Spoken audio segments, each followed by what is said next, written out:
So yesterday we started the book of the prophet Hosea, which, again, another what we call a minor prophet book like that of Amos. In fact, Hosea was probably around the same time, or maybe just before, or after Amos, which was the book that we heard from last week. Amos dealt with the northern kingdom, and it dealt a lot with the issue of social injustice, in the sense that a major part of the book was that the poor were being manipulated or abandoned, that type of thing. Hosea is also addressed to the northern kingdom, but Hosea wants to address, like we heard a lot of in 2 Kings, the problem of idolatry. Almost in an amusing fashion, the book opens up with God asking Hosea to take a prostitute as a wife. That's how the book begins. And the idea is that in this wife, it was meant to represent Israel, and how the Israelites often abandon their spouse, that is God, abandon their lover for other lovers. But you can see how Hosea is kind of a prefigurement, of our teaching, especially in the New Testament, of the spousal love between Jesus and the church. Right? We call Jesus the bridegroom, we call the church the bride. But you have to understand that when God enters into a covenant with us, it's like a covenant of marriage.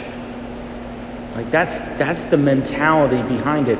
In fact, we can say that your marriages, are symbols or signs of the real marriage between God and us. So it's not like God is like your marriage, but your marriage, is like God's. That's the idea behind it. So in your sign of marital love, if it's lived out well, through the grace of God, it shows even how much so that God loves us. If you have a great marriage,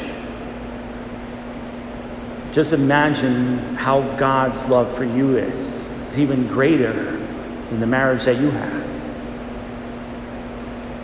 And then God shows the great sign of that love in the Eucharist, in the Mass, in the cross. All those things together is all about God giving his body. Jesus giving his body over for us to enter into that covenant of love for the forgiveness of sins, and then to make us part of God's family. And all of this begins, one of the ways that it begins is with Hosea. God telling Israel how much he loves them, that God sees them as a spouse. And God will give over his life for them, for their betterment, for their salvation. And God's heart is broken in Hosea because the Israelites, and I think like us a lot of times, go after other lovers. We love other things more than God. So let's, again, rededicate ourselves, remind ourselves of the great love in which God has given us, and enter into back and give back that love and dedication to God. May God bless you.